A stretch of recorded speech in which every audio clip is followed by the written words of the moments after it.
محترم ناظرین، السلام علیکم ورحمۃ اللہ وبرکاتہ۔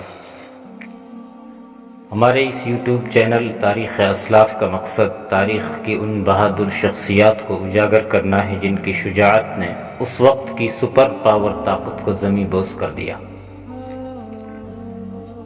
وہ قلیل تعداد میں ہوتے ہوئے اپنے سے کئی گنا طاقت سے ٹکرائے اور اللہ نے انہیں سرخ روئی اور فتح یابی نصیب فرمائی۔ تو آئیے قسط نمبر 22 آپ کی سماعتوں کی نظر کرتے ہیں۔ بسم اللہ الرحمن الرحیم۔ یہ رومی جرنیل دراصل یہ چاہتا تھا کہ مسلمان کسی بھی قسم کی کوئی خیرات وصول کر لیں اور یہاں سے واپس چلے جائیں۔ اس نے ملک شام کا ایک ضلع اور کچھ اتنا ہی حصہ اردن کا پیش کیا اور کہا کہ مسلمان یہ زمین لے لیں اور واپس چلے جائیں۔ معاذ رضی اللہ عنہ اٹھ کھڑے ہوئے اور مزید بات چیت سے انکار کر دیا اور واپس چلے آئے۔ یہ رومی جرنیل ابھی تک یہ توقع رکھتا تھا کہ یہ غریب سے مسلمان جن کا ایک اتنے بڑے رتبے والا آدمی قالین پر بیٹھنے سے جھجکتا ہے کچھ لے کر واپس جانے پر رضامند ہو جائیں گے۔ اس نے اپنا ایک ایلچی مجاہدین اسلام کے سپہ سالار ابو عبیدہ رضی اللہ تعالیٰ عنہ کی طرف بھیجا، جسے یہ پیغام دیا کہ سپہ سالار رومی ایلچی کو اپنے پاس آنے کی اجازت دے دیں۔ ابو عبیدہ رضی اللہ عنہ نے اجازت دے دی اور اسی روز سکار کا بھیجا ہوا ایک ایلچی ابو عبیدہ کے پاس آ گیا۔ طبری اور بلازری کے حوالوں سے یہ واقعہ تاریخ کے دامن میں یوں محفوظ ہے کہ رومی ایلچی کو غالباً یہ توقع تھی کہ اسلامی لشکر کا سپہ سالار تو جاہ و جلال والا آدمی ہوگا اور اس کی کچھ تو شان و شوکت دوسروں سے الگ ہوگی۔ ایلچی ابو عبیدہ کے پاس آیا تو اس وقت سپہ سالار زمین پر بیٹھے ایک تیر کو ہاتھ میں لیے دیکھ رہے تھے۔ رومی ایلچی نے کسی سے پوچھا کہ تمہارا سردار کون ہے؟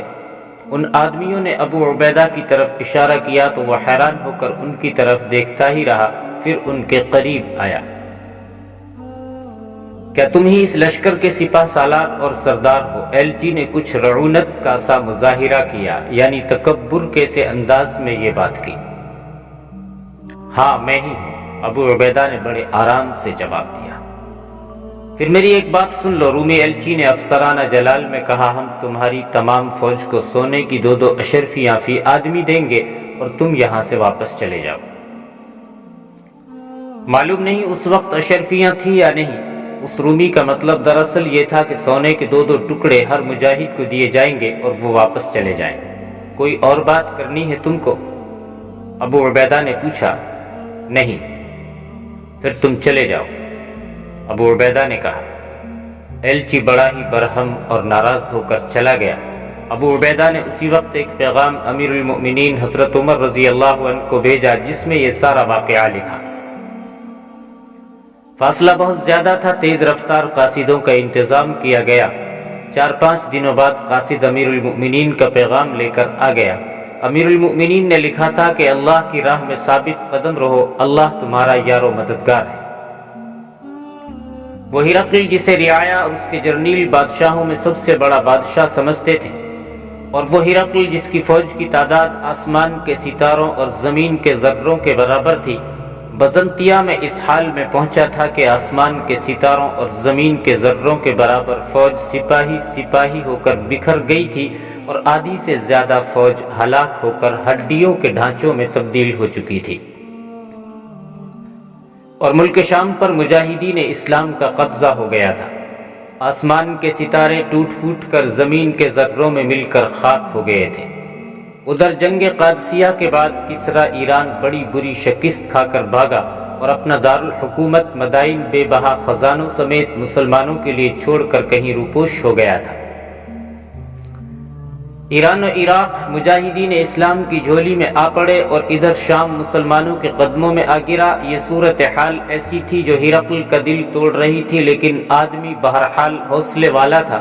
اس نے اطمینان سے اس صورتحال کا اور اپنی جنگی طاقت کا جائزہ لیا تو اس کا ٹوٹا پھوٹا حوصلہ پھر سے قائم ہونے لگا۔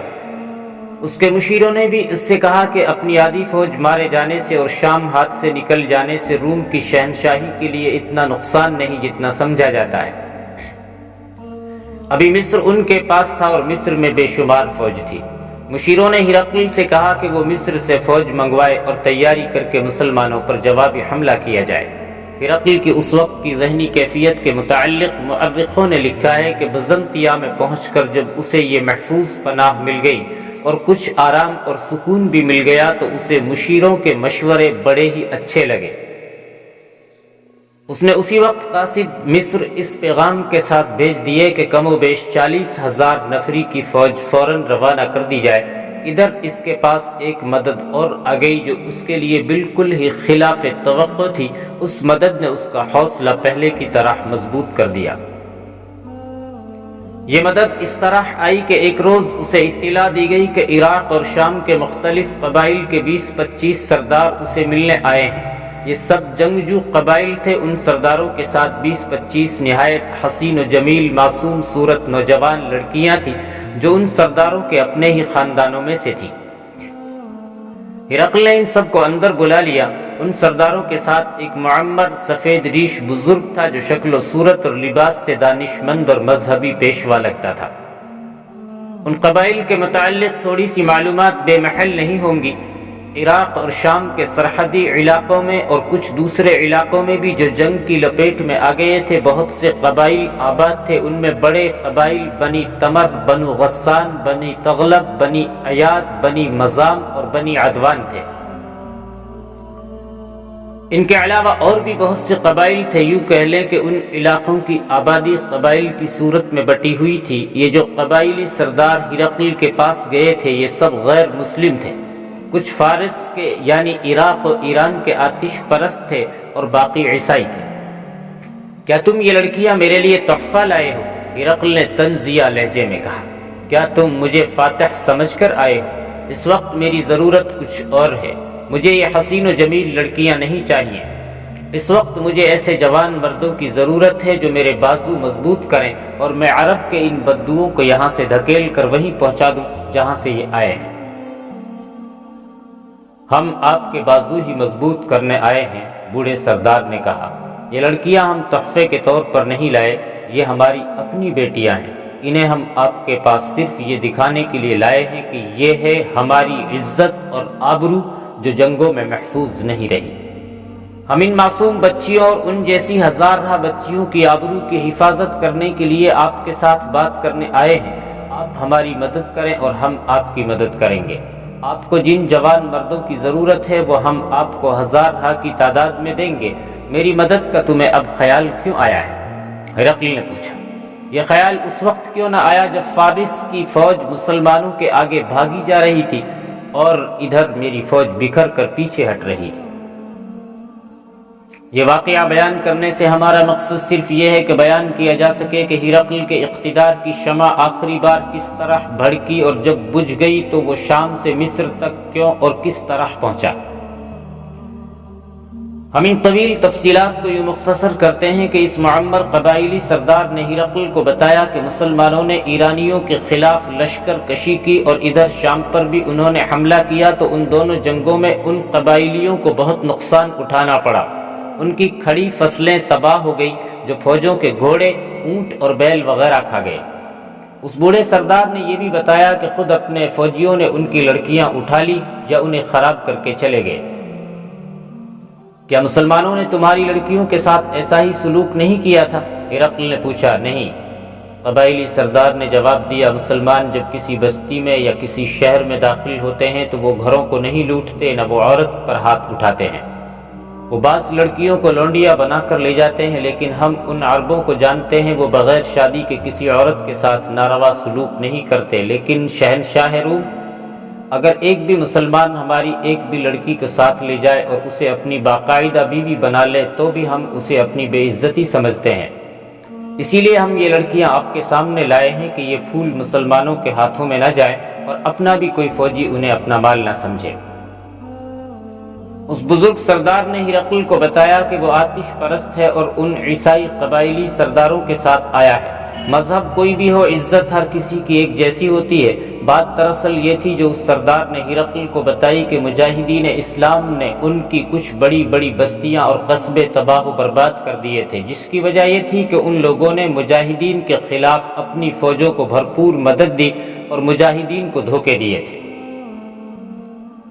یہ سب قبائلی سردار ہرقل کو یہ کہنے آئے تھے کہ اب مسلمانوں نے ملک شام بھی فتح کر لیا ہے اور وہ کچھ اور بستیاں اجاڑ دیں گے، اس لیے وہ ہرقل کو قبائلیوں کی پوری فوج دینا چاہتے ہیں۔ اے روم کے شہنشاہ، اس معمر سردار نے کہا، میری عمر دیکھیں، زمانے کے کتنے ہی نشیب و فراز دیکھے ہیں، میں آپ کے چہرے پر مایوسی اور تذبذب دیکھ رہا ہوں۔ اپنے آپ کو شکست خوردہ نہ سمجھیں، آج شکست ہوئی ہے تو کل فتح بھی ہو سکتی ہے۔ مصر سے مزید فوج منگوائیں اور ہم آپ کو اپنی فوج دیں گے۔ ایک بات شاید آپ کو معلوم نہ ہو، وہ یہ ہے کہ یہ عربی مسلمان سمندر کی طرف سے آنے والی ہر چیز سے بہت ڈرتے ہیں۔